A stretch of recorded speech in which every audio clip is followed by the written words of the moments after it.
ఆంధ్రప్రదేశ్ గవర్నమెంట్‌లో జరుగుతున్న ఒక విధానం ఇప్పుడు మనం గమనించబోతున్నాం. ఒకసారి ఆంధ్రప్రదేశ్ గవర్నమెంట్‌ని మనం ఆలోచిస్తే 100 రోజులు కాలం పూర్తయింది. గవర్నమెంట్ ఏర్పాటైన కానీ నూతన గవర్నమెంట్ అంటే కూటమి గవర్నమెంట్ ఏర్పాటు అయిన నుంచి ఎలాంటి వ్యవహారాలు జరిగాయి.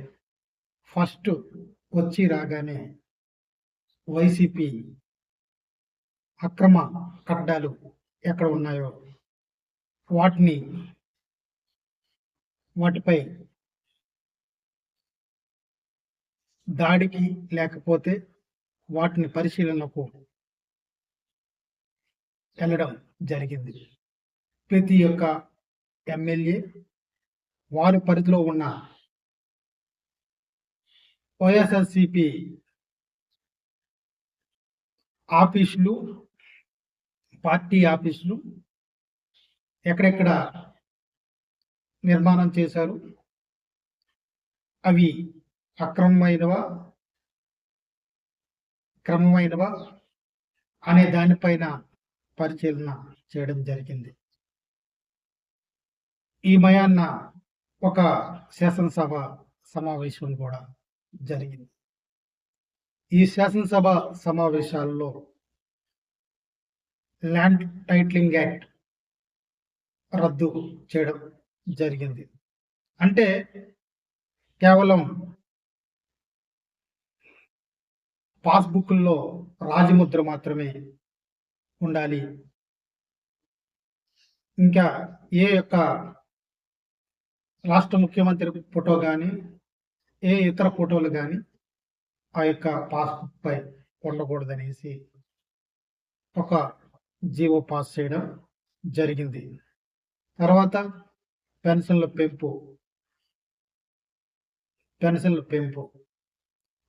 పండగ కార్యక్రమాలను కూడా ప్రతి నెల ఈ గత 3 నెలలు కూడా చేయడం జరిగింది. పెన్షన్ల పెంపు కూడా చేశారు. ఈ మయాన్నే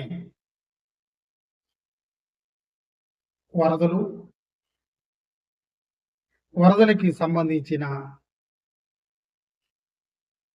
ఒక వ్యవహారం రాజకీయంగా జరిగింది. రాష్ట్రంలో ఉన్న ప్రజలందరికీ కూడా తెలుసు. ప్రభుత్వం ఒక ఉద్దేశంతో పనిచేస్తే ప్రతిపక్షాలు ఇంకొక ఉద్దేశంతో, ఏదైతేనేమి ప్రజలకి వరద బాధితులందరికీ కూడా అందరూ కూడా సహకరించారు. దానికంటే ముందు వైసీపీ కార్యకర్తలపై దాడులు చేస్తున్నారనేసి ఒక విధమైన స్టోరీ కూడా నడిచింది. దానికి సంబంధించి ప్రభుత్వం కూడా తన స్థాయిలో వారి యొక్క ఏదైతే వాదన చేస్తున్నారో ఆ వాదనకి సంబంధించి సమాధానం ఇవ్వడం జరిగింది. ఇప్పుడు నడుస్తున్న ఒక డిఫరెంట్ సిచ్యువేషన్ మనం చూస్తున్నాం. భక్తికి సంబంధించి తిరుపతి లడ్డూలో ఇతర జంతువు కొవ్వులు కలిశాయి అనేసి గత ప్రభుత్వం తిరుపతికి వెళ్ళే భక్తులందరినీ కూడా మోసం చేసింది. తిరుపతి లడ్డూలో జంతు మాంసాలకు సంబంధించిన కొవ్వులు కలవడం ద్వారా తిరుపతి లడ్డు మరియు ఆ యొక్క దేవస్థానం అంతా కూడా అపవిత్రం చేయబడింది అని ప్రభుత్వం 100 రోజుల కూటమి ఎమ్మెల్యేలు, ఎంపీలు సమావేశంలో సీఎం చంద్రబాబు నాయుడు గారు ఈ విషయాన్ని ప్రకటించడంతో రాష్ట్రంలో ఒక విచిత్రమైన వాతావరణం ఏర్పడింది. ఈరోజు మొత్తం చూసుకుంటే ఈ వారం దినాల్లో దీనిపైనే చర్చలు జరుగుతున్నాయి. మతపరమైన వైఖరి దానిపైన చర్చలు జరుగుతాయి. ప్రభుత్వానికి సమాధానం చెప్తూ గతంలో ఉన్న అధికార ప్రభుత్వం, వైసీపీ ప్రభుత్వం మంత్రులు దానికి ధీటైన సమాధానాలు సంధిస్తూ ఉన్నారు. ప్రభుత్వం కూడా అదే విధానంలో సంధిస్తూ ప్రభుత్వం ఒక నూతన డిఫరెంట్ వైఖరిని క్రియేట్ చేస్తుందనే విధానం కనబడుతుంది. దీనికి తోడు పవన్ కళ్యాణ్ గారు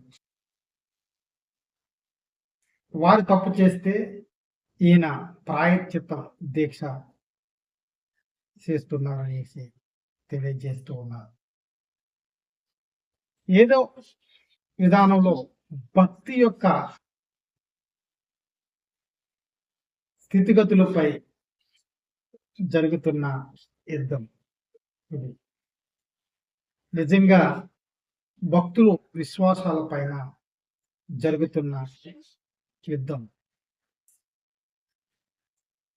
అయితే భక్తులందరూ కూడా ఏ మతానికి చెందిన వారైనా, హిందూ మతమైన, ముస్లిం మతమైన, క్రైస్తవ మతమైన, సిక్కు, బౌద్ధ, ఇతర ఏ మతాలు అయినా ఒకే విషయాన్ని తెలియజేస్తాయి.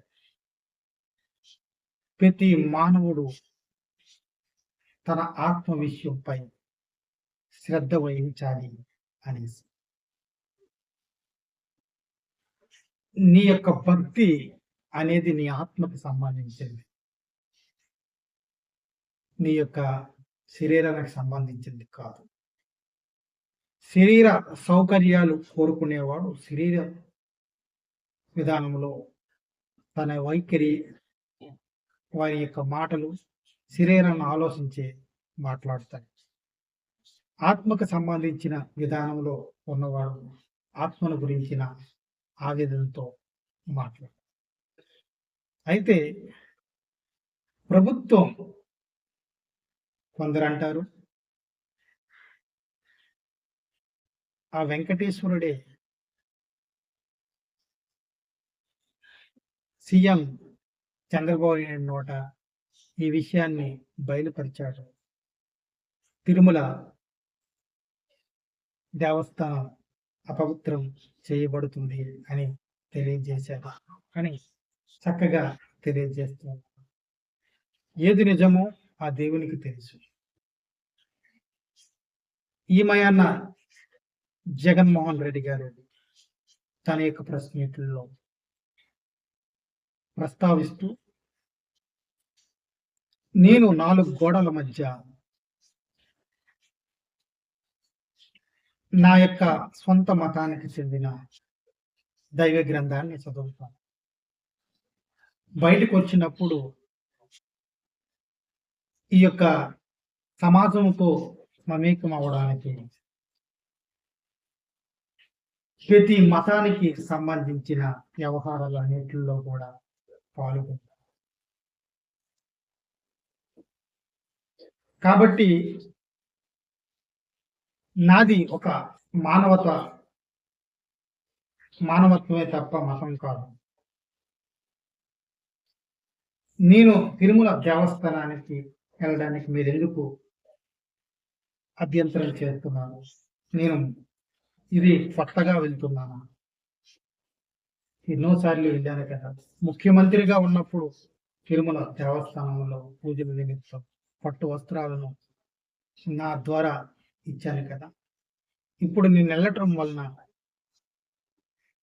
ఏమి సమస్య అనేసి మాజీ ముఖ్యమంత్రి వర్యులు జగన్మోహన్ రెడ్డి గారు మాటల యుద్ధం సంధిస్తున్నారు. అయితే ప్రభుత్వం డిక్లరేషన్ కోరుతోంది. ఏదైతేనేమి ఒక మతపరమైన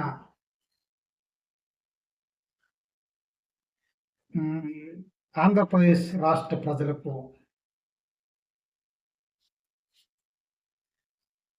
ఒక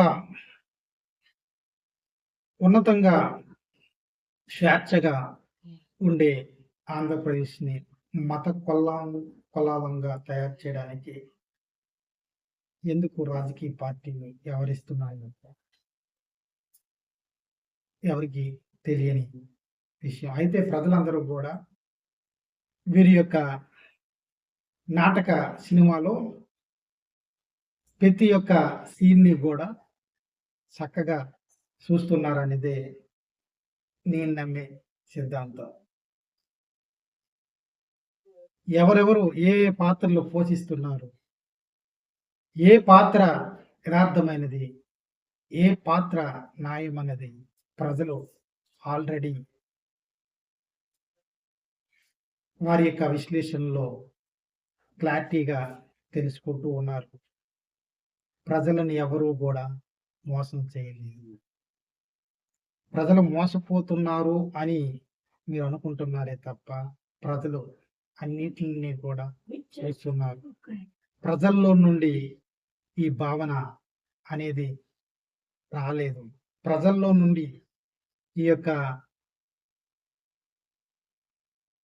ఉద్రేకం అనేది రావట్లేదు.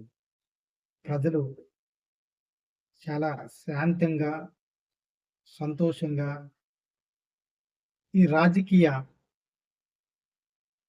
జీవితాల్లో జరిగే, రాజకీయ వ్యక్తుల జీవితాల్లో జరిగే ప్రతి పాత్రని కూడా క్షుణ్ణంగా పరిశీలిస్తున్నారు.